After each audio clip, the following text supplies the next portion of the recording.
Hallelujah, praise the Lord. Amen. Ia le tua le nei vaenga le aso. Yang lima le lo folta tu tapau langi lewa tai filimu mai ai lo soifua ma somato wola le nei foi vaenga le fiafia o. Sauni foi le nei por clame le Home for the Souls Ministry ua faingoina o le upper room ia po le FAAPITO lunga le Samoa. Ia po le ngangana Samoa le nei foi vaenga o le vaiaso e ngata leo por clame le Ia via le tua. Ia le tua lo nanga le lei, nona whaangaina o tātou tangata. Ia wā lava le whaasoina le upo le tua, le ngata i leo le whaamalu si au fōi. Ia i taimi whapenei, pei lava o na lau si fia fōi i tātou. Ia tūlanga lo i le soifuanga nei, ua spai lava sao le soifuanga nei. Ia ai peita iane ua tātou waai, ia ua tātou whatutona i le upo le tua le telo taimi. Ia au le upule le tua e lima taitaina i le soifua ma lo tātou wola. Amene. Ia ua lava le tātou folaunga le ngata ilea ina ia folau lo tātou waa. Ma le saunga le mu, ma le file mu, ia ma le fifia ma i o taunuu i le taununga lei. Amene. Ia peo na fina ngalo iai lo tātou tapa au le langi. Ia na taitaina lo tau soifua ma lo tātou wola. Ia via le tua whawhelo iatu suafa manu malo lo tātou li whaolo Yesu Keriso i le nei fwoi vaenga le aso. Ma lo le langi mama le soifua maua so se melava e mau maile ni whasalaunga. Ia e ofo lo whaatu ma whawhelo iatu i le suafa manu malo le tātou li whaola. Ia o nei tu lama le nei vaenga o le porkalame ia le i a tātou amataina ia la atu i le tina nei ia e whawhelo iatu i ona amataile o tātou se talo. Hallelujah. Ia, sofa man malo Yesu lo tātou wali i maro tātou whaola. Ia whaata alofa atu ai fo nei vaenga o le aso. Praise the Lord. Ia wai lawa stasi o whapenana mata mai ia ma whapenana mafuta mai lunga nei po kalame po nei au nanga. Ia whaata alofa atu sofa man malo Yesu. Ia atono nawa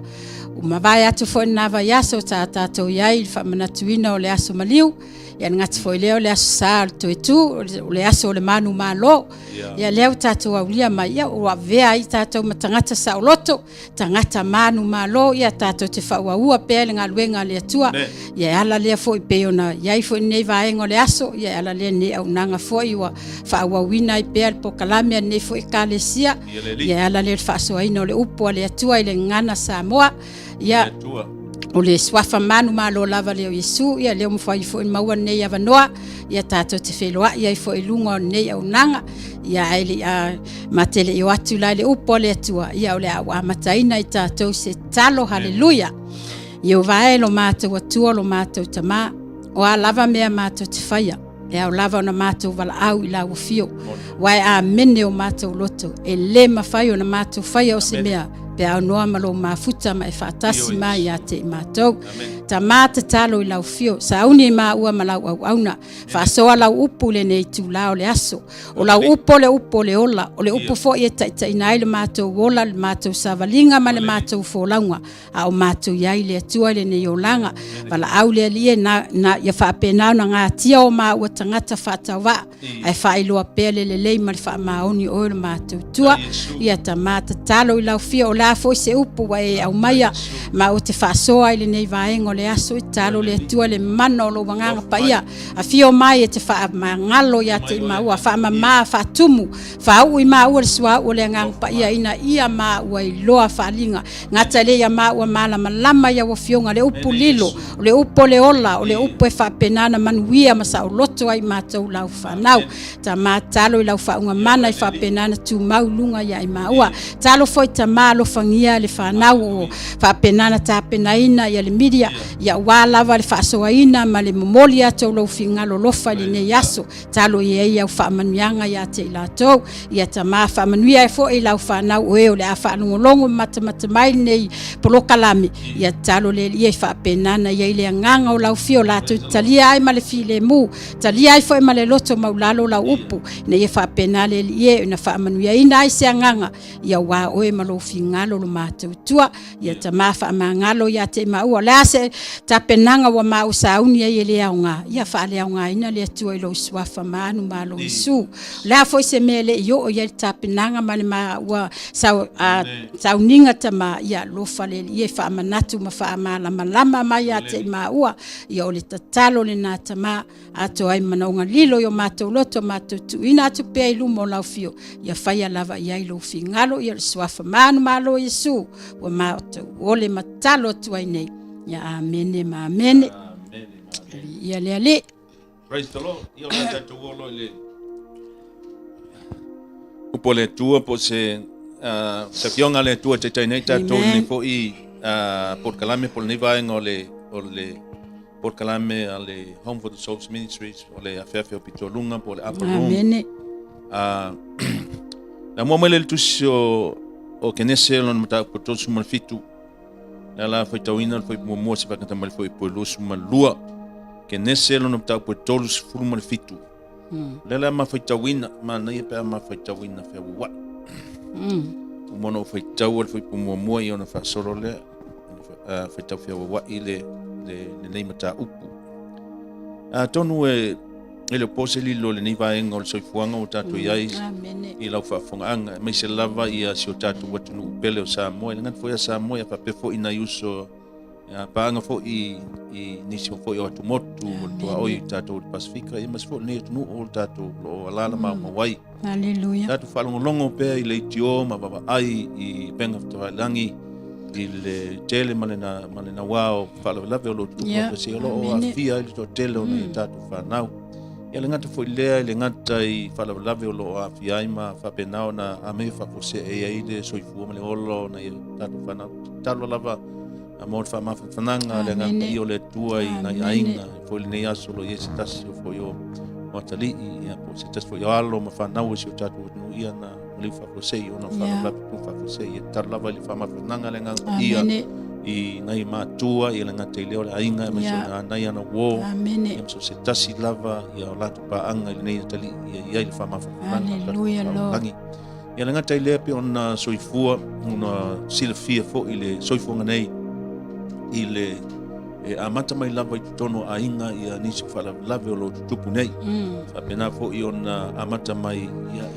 matua lava vao matua mu FANAU na fa solo atua ele fa pea oni fionga le tua fa pena on fa mal si tatu tatu ma fa fo tatu mana na pe ole upu la ma fa soa I ole upu le tua le mo fionga le tua ni fionga le tua le wa umona fa tia mai le tatu te pa o langi mo tatu la lentu si ia na fionga ne fa peona fa mal si tatu mo tai nai tatu me na uia ia na ona me wina ana o na vala wina le tua tangata le tua ia o wa mai te tatu e fa mal si ai lo to so fua mal tatu wola yo la tatu fa lo longo le fitalai mai le tua e ala ile na fionga pa ia le kenese to so mal fitu fa ipu momua se fanga tamai ile fa ipu e lua se fulu ma le lua Sa no fo Iakopo le nuu mau ai lona tamā o le nuu leo kanana. O tala nei ngafa o Iakopo, e se fulu ma le fitu tausanga o IOSEFA, sa iai o ia i o nauso, wa leo i le lafu. O ia fo'i o le tama, sa iai tama apila, ma tama se lepa, o ava ia lona tama. Na tala mai e IOSEFA le tala, ia lātou a mi o le anga i lo lātou tama. Sa sili le alofa o Israelu ia IOSEFA i lo natali uma, a wana whanau o ia ina o toi ina ia. Ua ia fai se ofu tala loa mona.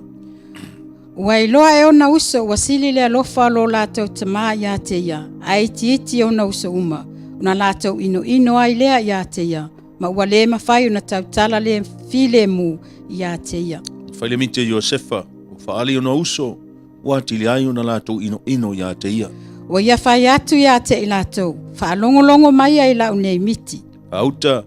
sa tātou fusia fusisaito le whanua, whauta foi. Ua tūlai lau fusisaito, ua tūlawa ia i lunga,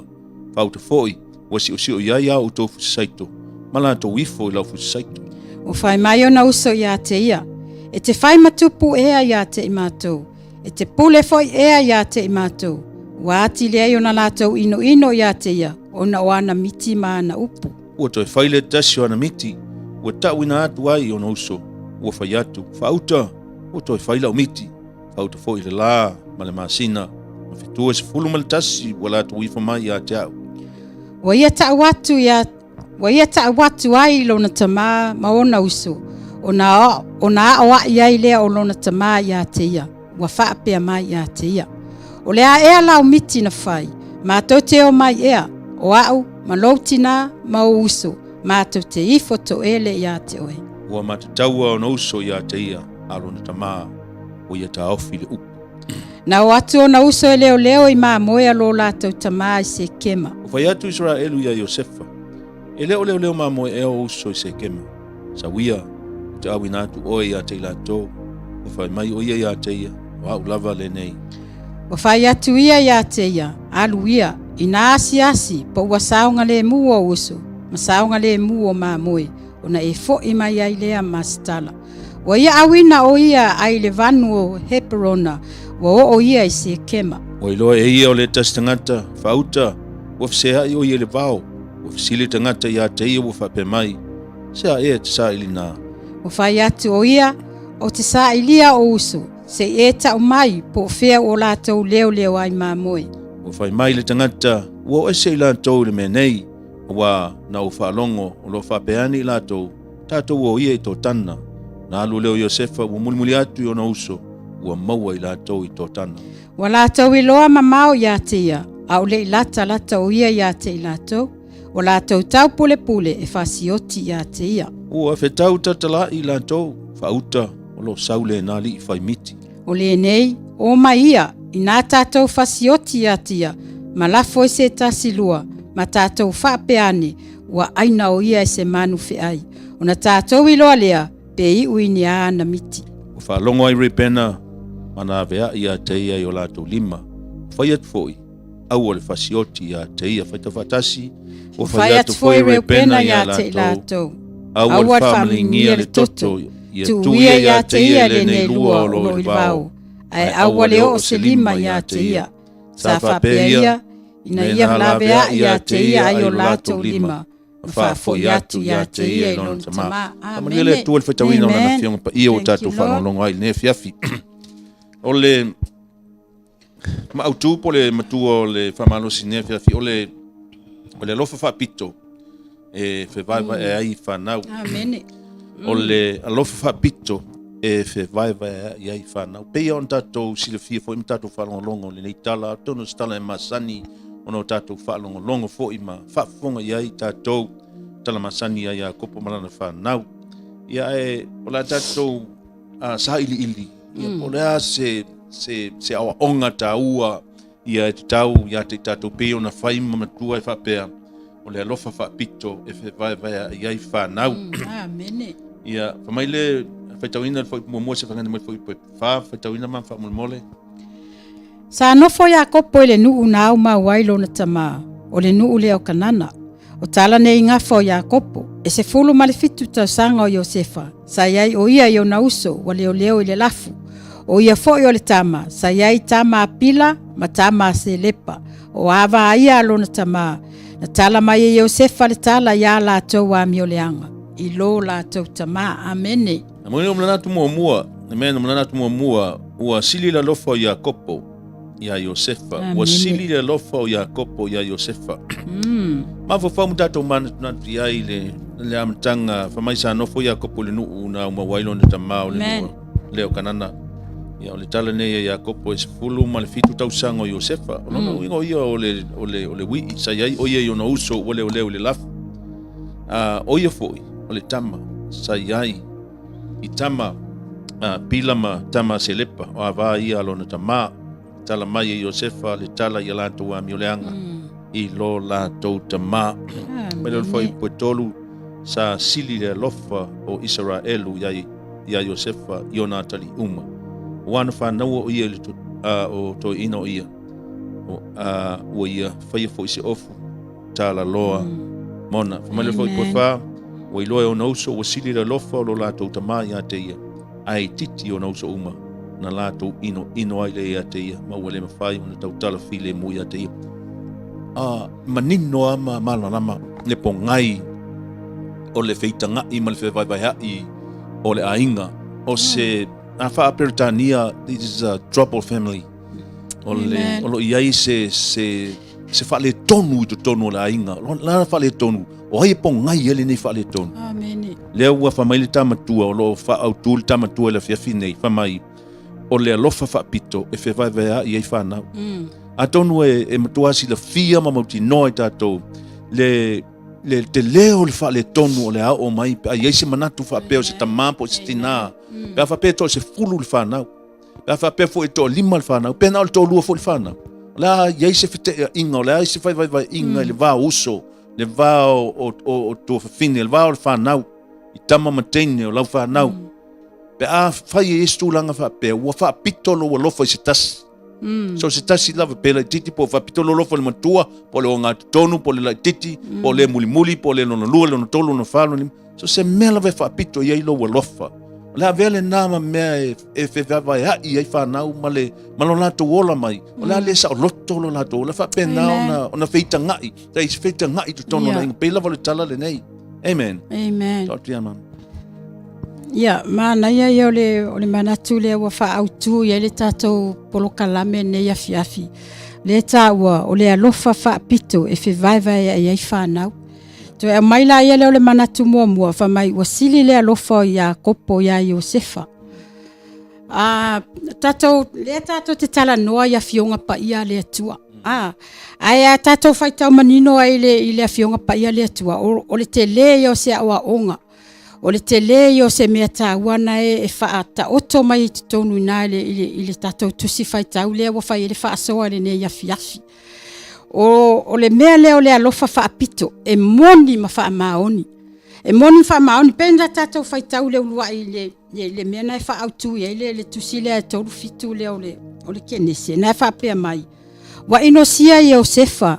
ma whaatawina e ona uso. A tātou mawhawhau le upu lea ino sia. O se upu e telefia manao e whaat se tangata ia oe. O le upu pe ua fōlinga mai se tangata, o se tangata wale fia iai nisi. O se upu whapea ua matua ino iai tangata. O se upu whapea ua tūlafo ina. Wale ma se toe manao iai. O le whaautu mai iai le whamai wa ino sia Iosefa whaatawina e una uso. A le amari tato autu le a whamai. O le alofa FAAPITO FAAVAEVAE'I ai FAAVAEVAE'I ai whanau.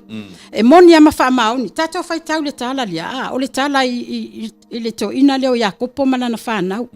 O te whaupua whapea. E mafua mai le whale tonu lea. E mafua mai tamao le ainga. Ona lea e o mai a tātou le langona lea. E a whapea iei sesi wa ewa ai wa lofa FAAPITO iei e tupu. O le mea le e tupu. E le ngata i tonu e kalesia. Tonu o whale whainga luenga. Ai mese lava tonu a inga. E tupu ai tele le mea le lofa FAAPITO lea. E matua FAAVAEVAE'I ia whanau. Ai mese lava le vale o whanau. Langa le mana ia, mai fo ilo nei tangata. O te le taina o fifi au loa wa alofa FAAPITO se si le tangata ai faale ano ia te au. E ia lo ngona fa ano noa. Ia fo tala ngona pe le pe la avelo taita tangata lia. Ai lo tangata le mafua lava mai I tama portina fo ya. So le ala e mana ia ole fa autu le fa autu ani ne fiafi. Mol me ole alofa FAAPITO e matua fe vai ia tatau na tatou mata ala matatou biloa. Ele mana ia le mea. A fai awa ia se tatou FANAU. Ia tutusa le leilo tatou alolofa I tatou FANAU. Awane ia se langona fa pe fasili le si ai la titilo walofa. Wa pe ole mafua anga na le tupu mai ele fa le tonu lea. Ona wai loa le le uso IOSEFA. Wasili le alofa Iakopo ya IOSEFA. Ai la titi ya te la tou. O le ala pe wa fa ina I fuole tamatiti. Ai lo tamatiti mafua mai tama. O le ala pe wa inosia le ala wa tau pule ya uso IOSEFA e o e fai tele o mau polo kalame o la to mana e fai le o fai mai wa le ngata inosia o mana e fasioti o mana o e fa tau tele o mau mea mafua mai fia mafua mai tama IOSEFA so o le tala le tau fa mama lama tato mata upo ne fiafi ta ua yo ne ya vaenga o le fa so ne fiafi me le o le fai tama FAAPITO ia tatou wiloa ona ia maua e tatou FANAU le nofo fe alfani e maua tatou FANAU awane ia se vao tatou FANAU ona mafua mai ia tatou matua tatou fai tama FAAPITO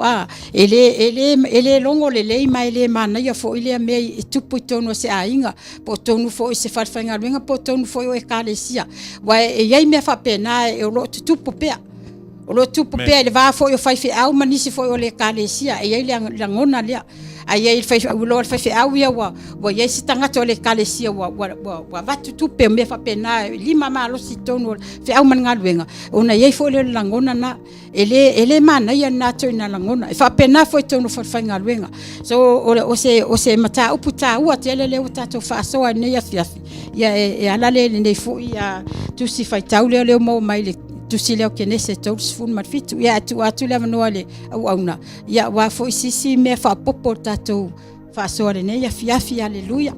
te le FAAPITO lo tono na ingo Iakopo amen le FAAPITO lo no le amata mai lava tama no na FAAPITO le tama wa fa momo lava ia te no na fa no vo le fa fongo le e lu mai e sifunu marfitu tau sanga IOSEFA sa ye o yelo no I ona uso o le la Oye fo i tama sayai I tama pila ma tama selepa wa vai alon tama na tala mai fa ponga mai na tala mai IOSEFA le tala ia la to wa mi leang I lo la to tama e bese I o lo tuli le nei tama titi alon tama e alu e ba ai po a nga luenga ele o le lei una fai e una uso o se tupu me FAAPITO na inga ngona lo fa no ona le wo tu le ba ai na nga luenga o lo le anga ona fai a family le a tele le o manaku ya tatu ni sta ni tatu le ba ai le anga o tangata a family le la fai le amen tele na o tonu fo yo ainga e inga luenga le fai tatu FANAU e inga luenga le e fo inga luenga fa le e fo inga luenga tatu le five a peita I pelo mo mai tal mai o halu IOSEFA bot avelon tama awina e halu e va ai inga luenga le anga no inga nga me le anga ia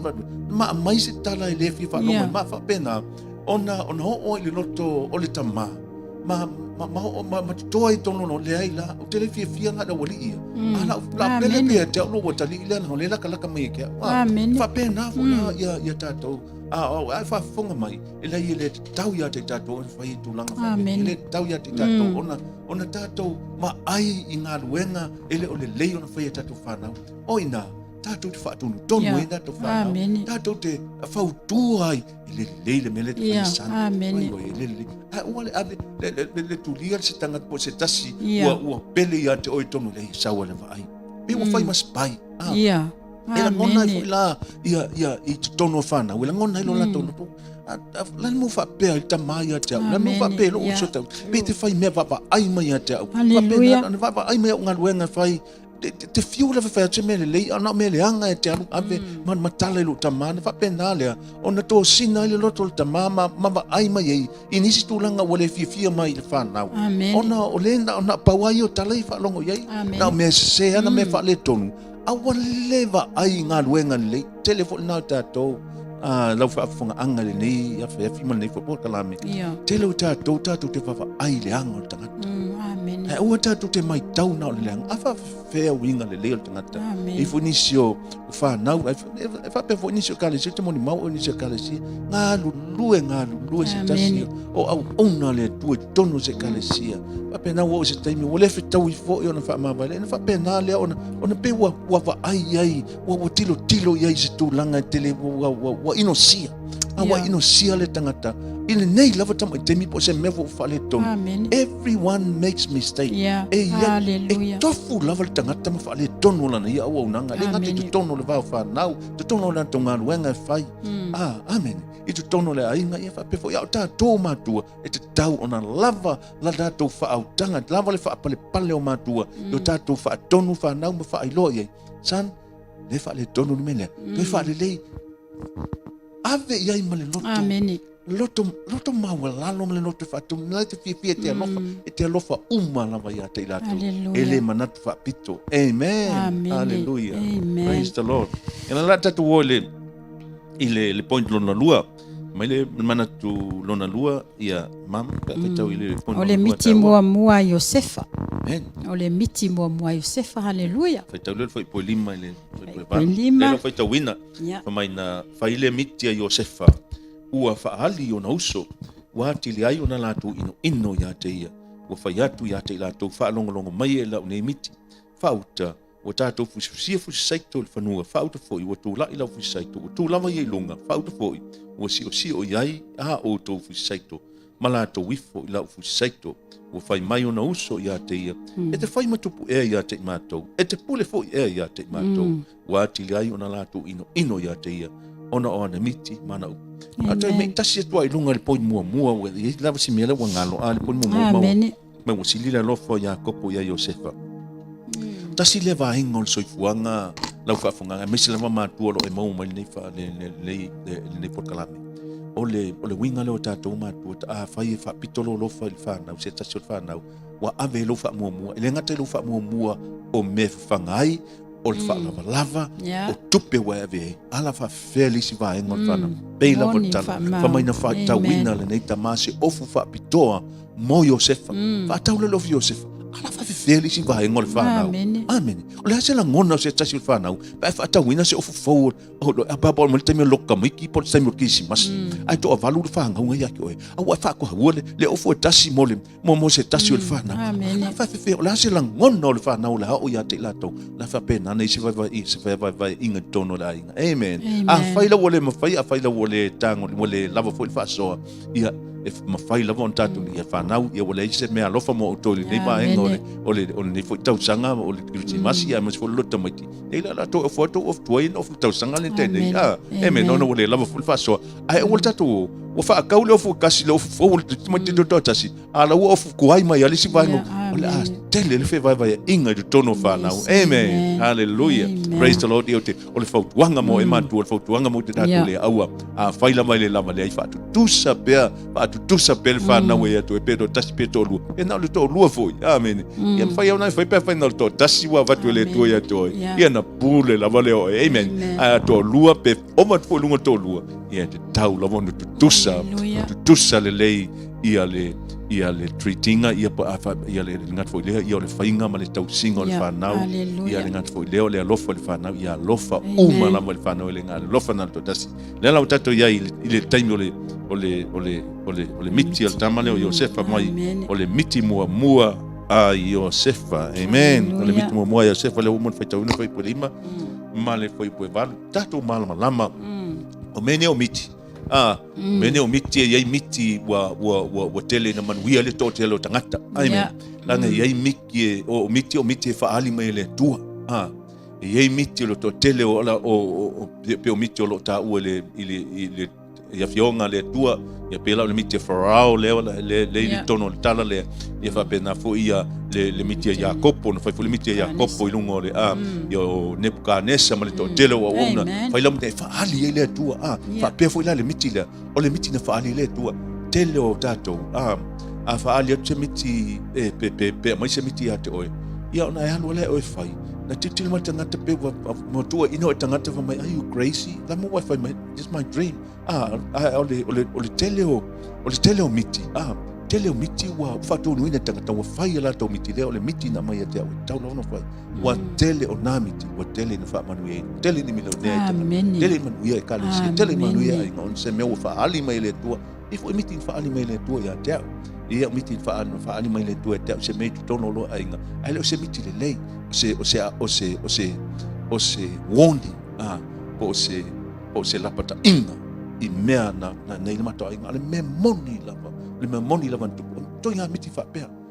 se awa inga pea o mai pe mon mai o le tu se miti ia le ngate pe mai se miti et o se meo la sa uni fai amen fa pe na io tatu lo le lei ia taimi e fa ilo mai le tu me ia te o mai tatu ila la tatu le miti pela o le miti la tatu fa no le tatu fa tawina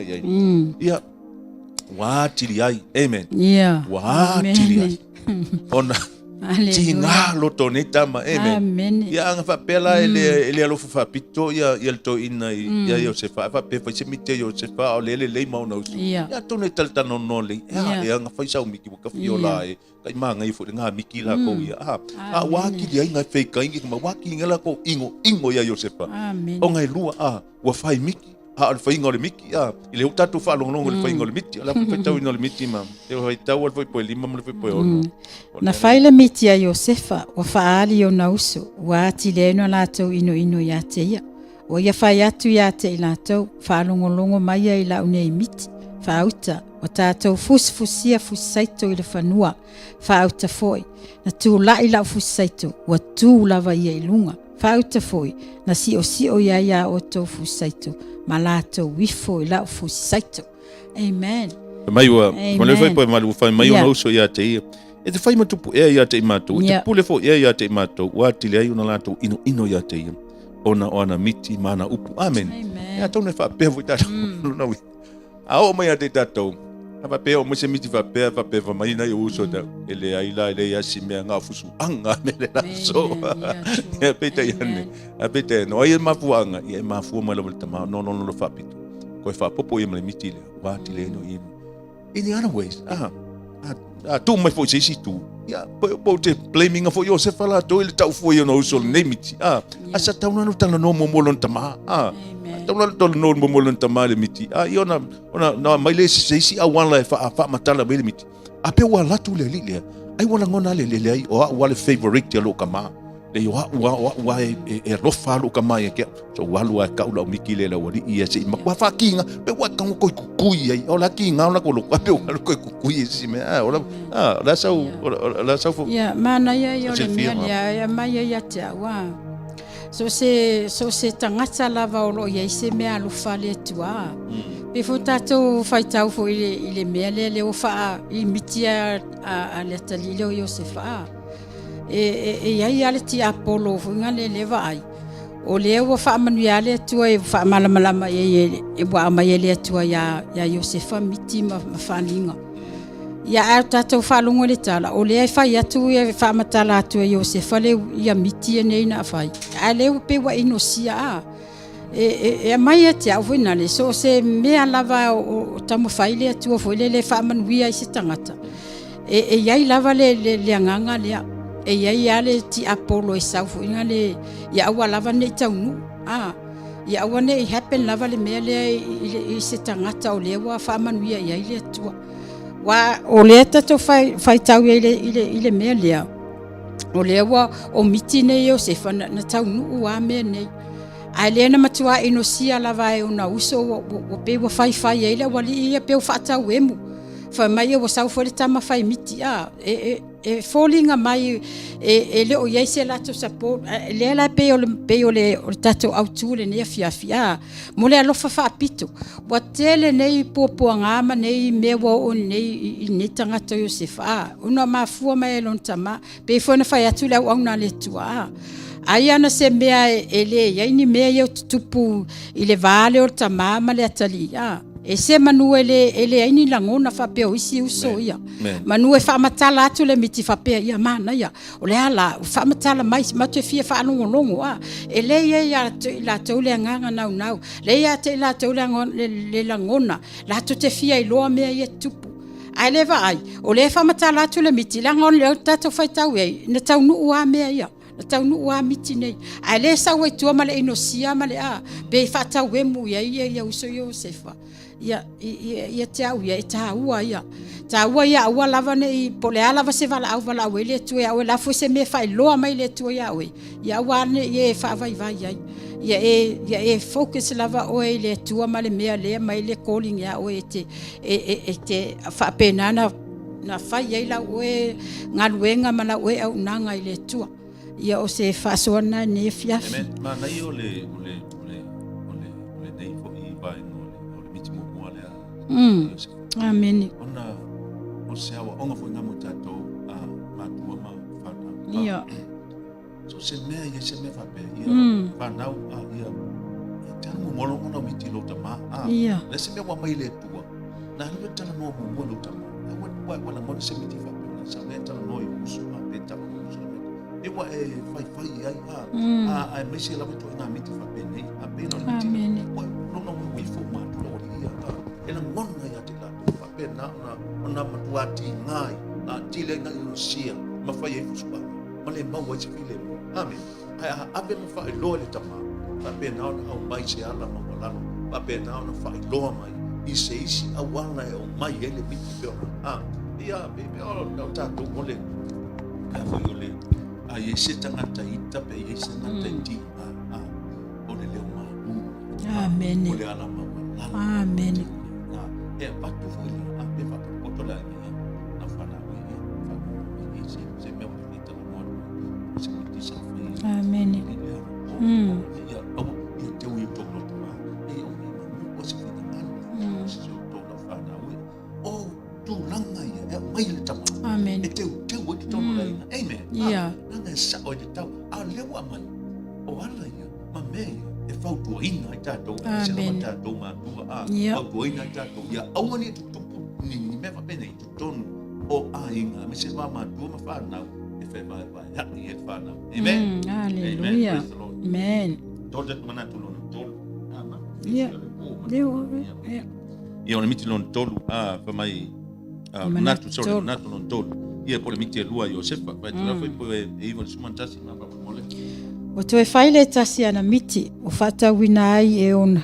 o ta wina atu ai o na uso o fai atu fauta o toe faila o miti fauta fo I le la ma le masina ma fitu e se fulu ma le tasi wala ata wifo mai I atia o ia ta watu ai lona tama ma o na uso o na awai ai lea o lona tama I atia o whapea mai I atia o lea ea lau miti na fai ma tau te o mai ea o au ma lo tina ma o uso ma to te ifo to ele ia te oe wa matawa o na uso ia te ia a o lona tama wa ia ta o file o hallelujah amen ta ua ia fa fonga foi la ia le miti lona lua le fail tam wa umona faile miti o na uso o na fu saito lona winga la to e fo umatu ia te sumata a le wo o mai ile la malea masina la male masina fa fonga foi la ia fa mai fa auta wa to e faila o miti ai fa fonga foi le foi poiva wa to e fai le tasi ana miti ona ta wina tuai le iai oi io na uso ma ta mua na ba io na uso asa ta una lu UOSEFA e longo ma tala no mo lon tama de ola miti lan fai le wa do ta unu wa sili ai me wa onga wa sili ko o ai ni sku na ma kwa nga o pa wa me o fa o le ko di mo do ikua fa umalo amen ya awa ta tu ti o tu na ba pe A kulanga ia manangonga ia o ngole wa au mai se kulanga ko sili o mafainga ka o sili nga o ponga le mafainga folo se mafainga ka se mangar ka vule lo makwa pe o le musai yo o ka o musa ia le ko nga me fa pe amen a ole fa mai wa halu ka o yonga uso asa tau na lu Iosefa e tau le fo tua te to fana e se me fa pe o ite mu e alo tala e te mu e alo tala no lo tama e te mu no dad e se meno foi e se meno fai lo me se tala no fa no ni ona tala no mai lo ta mama mai ate oe se fa wanga le ria se fa me ona ta u e fa pe foi pena talo foi e pala o ta mai na fa no mai pe no fa mo fa pena ona fai na ia ma fai ona no nofo fa tasi le ta mama le tinama le fa na e le fa lo fani e le fe ba ya e nga lo fa tasi fe alo fani le FANAU se meo ia e toto e ata vai fa tasi la tu mea vai fa tasi la tu nga luenga fa pena ono ia se me fa le ton se me fa le ton tu ton na ingo ia ko amen meia e ao ina e ao ina tato ina tato ma tua o FANAU ia au ona fe va amen amen ya mai uto faile mai pa uto fo ile la ma le masina ma fituma e se fulu ma tasi wala to ifo ma ya ta o ia ta watu ai on ka mama no uso ia mo lo longo uso pa no mo pulita ma ona wa ia le on ta ma ya te fa pe ma ya te ia ola ela umiti na fai ma tu te o mai ia wa mo lo tinama uso ma tu te ifo ele ya to e fa fonga foi posuma tas mai mo ma ta o on uso ya te ia alon tama o ta ofi no awali tala awali ma faule ma fauna uso to sumatas ya ila ia se me o iloti amen o tu langa le tau no ono le ona o le lei ya lei o tama tau na ni se pa po na tama ko se po inga tama ya se le tu langa le ba ai fa mai la ko se mata no fi fa mai o mata tau no uso ya te amen lona tama o ia ta o fi o lona wi e se ma nei o no foi amen lo foi tai la lo ta o fi ko ni mo o ta o fi amen lona wi e la mon na tama o le miti e bi fa pe futa amen o le miti mo amen e la mon o le tangata o le miti amen mama o ta hofi ko eu ia o ka hofi isa ako le upu fa perfectanga na fayat polong kama inga wa ave inga wo abe am ia ma longa kali isa ako no ave vosi to amen família ko kiki dai feo ye ma fie le amen a feo ye le ma boy ai fa mai ia non kama fa mai e au mai amen le ma eu se tama fa mai eu podo fa mai ele ese upu isa ako na to amen anga ka hofi le kama kiki upu fa perfect amen proceeding word le ka kala fa demo na ka hofi ya upu le upu le po le miti le no fa mai ma o no so na le fie uso se ai sa ta hofi ele to ina amen Lord hallelujah hallelujah ese foi la le taua ta mai na te tatou lau whaafonga matua le taua o lo fiso ta'i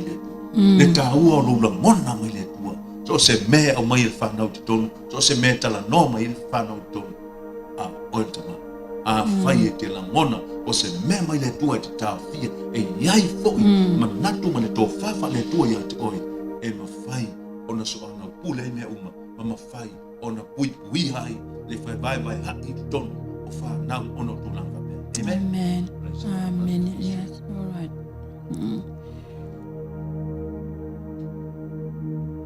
manatu fa ya la tatu watu le manatu fa ole manatu fa mai wa fatauma o fatawina Iosefa e ona uso e fai mapolonga amen amen tatu fa suma lua de suma fitu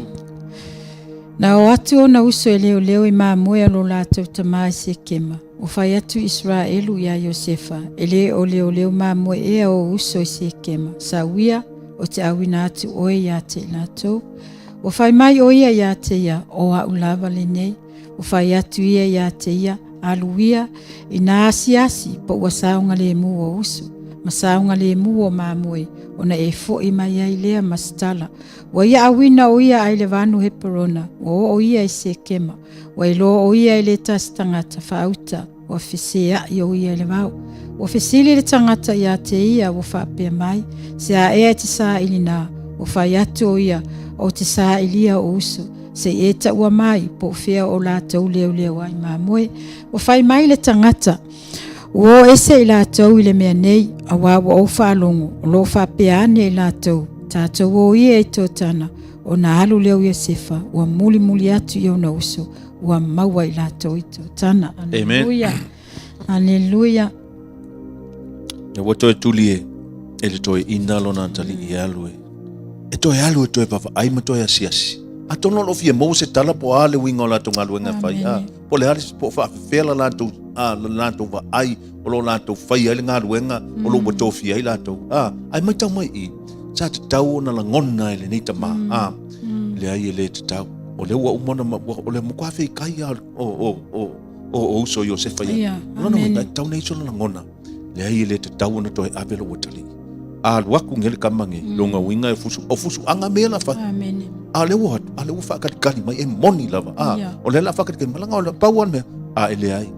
O le mele mo loko o uso Iosefa. Le ngare fia kango lima Iosefa. Aunga fia pa I o lako lima. Onga ua makua maka kia mei o fai. Kele mea me momua ua FAAPITO I le lofo laka maa. E hala I lea.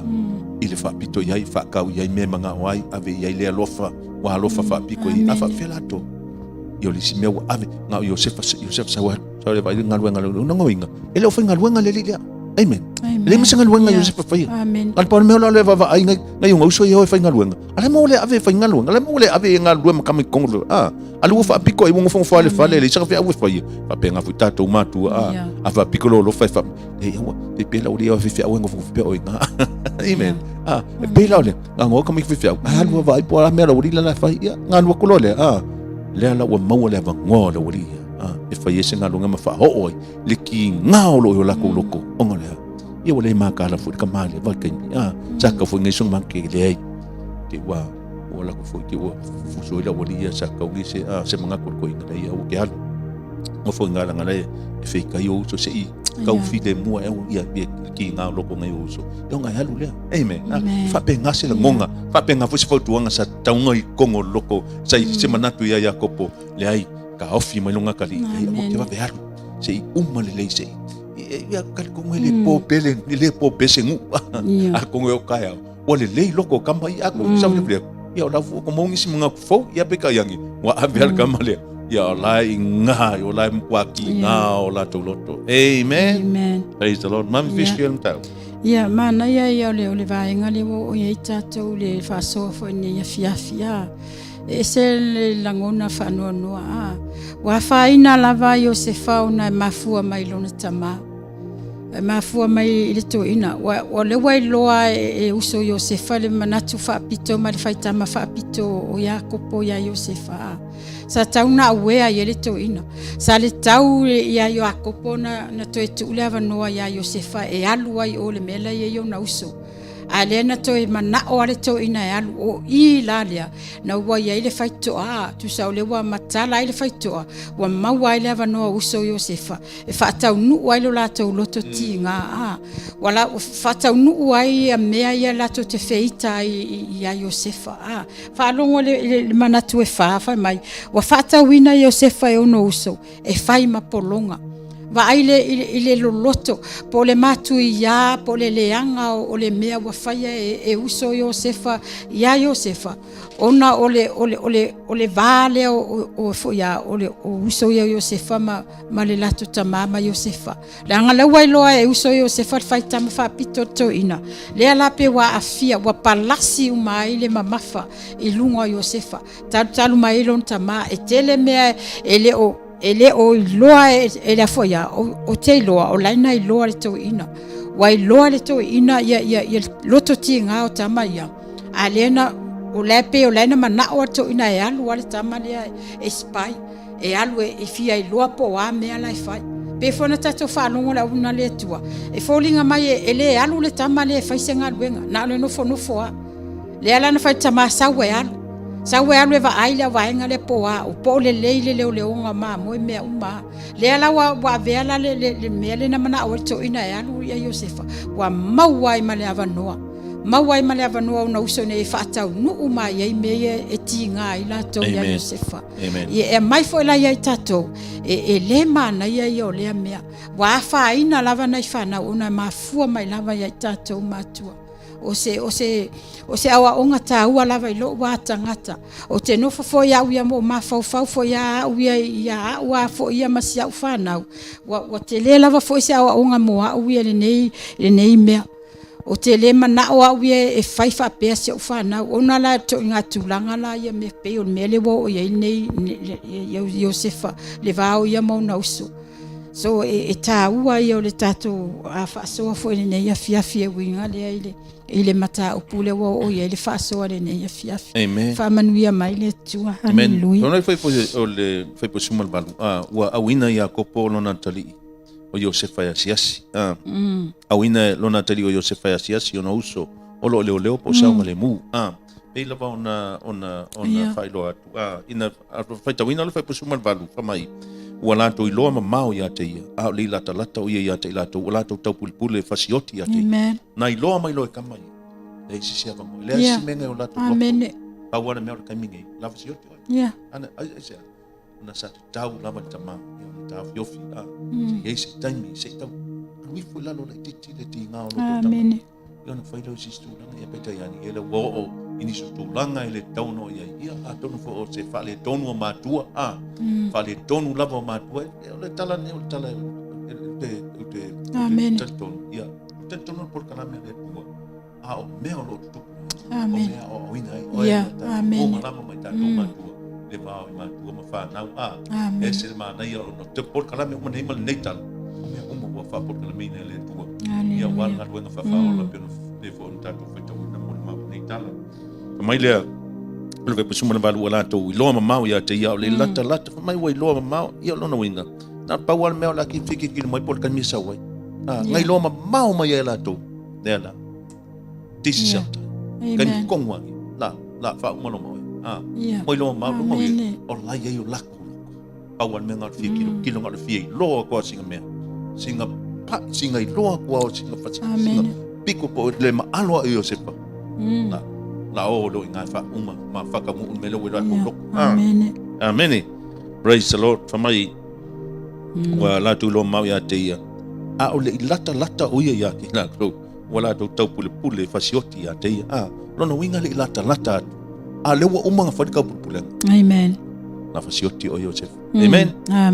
mai lo le pui ala na o le pui bi fa mai o le tau pule uso e fasioti a Iosefa fai pule uso Iosefa e fasioti fai miti fai tau luso tas man luso as friva man luso pula mon wa ftala ila tau fauta lo saule na li fai miti o le nei o maia ina tatou fasioti atia ma lafo ISETA silua ma tatou faapeane ua aina o ia se manu fe ai na tatou iloa lea pei uini ana miti amen haleluya o manatu o le ua loto ngatasi ua fau fatasi o latou loto nei fa o le leanga i lo latou uso totasi amen atu mai fo le tatou le FANAU tau ia te tatou mai se lava le ba uso ko i ma tele niso ainga wa le se matanga le FAAVAEVAE'I ia uso FAAVAEVAE'I to ngane yo lato tu fa fine fo yo lato to ngane ya na fo yo o tama yo lato tu fa fine o le so ta inga le se wa yese ba wa ono le ona ye ma fa mo fa mo i le nga fo le pe ma fo pe ona ta o le fe ma le ono FAAVAEVAE'I no le vao amen ono le fa le tonu mai o matu ia whapena fo le vā lava I tu tono me tupu I tu tono o whanau e mai se lava le uso I le uso tu fine le tu fine ia po le tu ngane le tu fine whapena o lo tupu tele o lo ia me whapene a taimi whapene taimi tātou te loa Amen. ono tātou loa ona maua le whea whani maua le loto whengalanga lea I o tātou loa le whea whani ma whea pale I le uso ia o nofu whea whani tātou le whina ngalu fo I leo le tātou tapau le langi mo tātou ia o lava I nei tūlanga o lava I nei tele fo I me whapeo lo tupu fasioti lava le uso no mea umalo tonu le fionga le tua pe fo o le vau kaino I maa pelu whapena no mai nisio o auna ia ngi fo inisio whanau lo tau le fionga le tua ia taimi neu tatu iei le taimi le whao tanga le tatu liu Yesu Kiristo ile te tau no nei tūlanga pe lau no I le onga le nei tala no leo tau pule la wali ia o lava I lato lo te fasioti amen praise the Lord yeah pai tau mam le foi puru lusu matasi ma lusu malua o whaalongo ai repena mana lawe ia te ia ai o lātou lima o whai ati foi awol fasioti ia te ia o whai ati foi repena ia I lātou awol whaamilingia le toto tu uia ia te ia le nei lua o loo I le vau ai awol e o se lima ia te ia sa whapea ia ina ia na lawe ia te ia I o lātou lima ma whaafo ia tu ia te ia I launa tama amen ia tonu whaftai le loto ni tamo repena whaftai lona ia loto fo ua o I se manatu o ia a tonu fo o se tangata mafuta a tonu fo o se tasi ua sauni e le tua ia po ia fo mafuta I le tua le ua whaanga ina o ia tu le vā ina ma whai ona whai se wha o le tanga mo le nei uso ua pia na o lo lantou lima ma wha uma ia IOSEFA pe tui tu lau lava te tui se naifi pe fasioti lava le taimi na olona winga o le taunu por kalame le tua a le ufa o ngā ina le tua repena le sau e tu le vā ia wā lava le whataunu ina o le por kalame le tua ele ngati fo I lea o se awa o ngā sili mo I tātou I o tātou I loa ona wha maua lalo o tātou loto ia pe ona pe tātou repena tātou ia uso au kākou whapea se au tātou whapea ia whapea tātou repena ia tātou loa tātou avei tātou tau sia le file mu pe lava o fionga le tua mu ia la amu ia la tau te whaatupuina le file mu tau ia la tua tali o le tua tono le tali o le tua nei tama o iu whaatupu le file mu ina ngone I o la tau lima le nei alo toto amen ia le tātou le ungo nei porkalame o no le tātou taimi ia o le miti o le miti mai le tua e le mawhai e tangata o na whaamutia amen God's dream never dies o le miti e mai le tua e le mawhai o na sui e tangata e le mawhai o na liliu e tangata le ala wale mea ua mai e le tua le ase miti ua watu e le tua ia te alu e whataunu alu e whai ua le manuia na ua watu ia te aua te popole te whamai tangata sole pe ua valea e le kamale ali o le kamale po whaavale valea so le mele alu e whai ngāmi le mea ua mai le tua ia te alu e whakaungu wa o le whai o le mite mai le tua e le mawhai e sana taun whaamutia amen ai mana o mia le tua o e ke alu e whakingo te leo miti wa koe o lava kanga ku ngā mauma le miki wa koe fo ia la ko wa feo kia o lai le whakaunguinga le miki amen o la ua whamai le tua ke whakaungu le miti o la ua mai le tua le miti ake oi ala whakale ko pala ke mi whakaungu le miti amen ngā e koe alu ale ngā koe alu ma ku ngā mauma le miki ngā koe whapele tua la koe fo ima la ma le miti o la whawhenga ngā whakule miki ake o ke le whakaungu e whamanui le tua e tua amen apena fo le tolu whanau matuae o le awa onga mo tātou aua tātou te lo FAAPITO nei tātou whanau au yeise wha le tonu tono le ainga whapoto le whanau le lotu le afiafi au wai me le whanau tala noa le whanau wha i loa fo ise mea o le ise mea o lo fifa i loa mai le tali la fo ise mea o tau atu se tati ate olta ma whautua le whanau a yeise mea te langona sau e fisili mo mai atea o au e vato le tali o mea o fo te wha i loa ato le ala e whai le ala e file mu ai outou le ala e no fe alfani o e malo brother lo tu fine ina ia maua le fe alfani tol fana pe lava nei tal amen this is a trouble family lo tupu tono se fa fita huli o lo tupu tono na ingo Iakopo fa pe na fo yo tupu tono tato wai ale wa maile nei tal mo oe mau mai tātou uma ne ia maua i tātou ta mā matua le loto fealofani tai whanau ina ia fealofani le no nofa i on alo ma whanau i tātou sa mo aila whafonga nei a fiafi amen ia tutusa le alofa o matua whanau tu ese le alofa FAAPITO amen hallelujah amen praise the Lord hallelujah okay praise the Lord hallelujah ile tua le ole au fa ina tātou talo ile nei fiafi faftai tele moni ma fa maoni nei tala uma o fio pa ia fa ilo mai ate mato le ta ua le tua o ngā luenga matua i tonu nei ta ua le ngā luenga i nei aua nei FAAPITO se alofa aua nei FAAPITO le alofa tangata i tas aua nei FAAPITO le alofa wa matu te ioe o lo tutupu le ngata i tono ainga tono fa potonga tono fa fainga luenga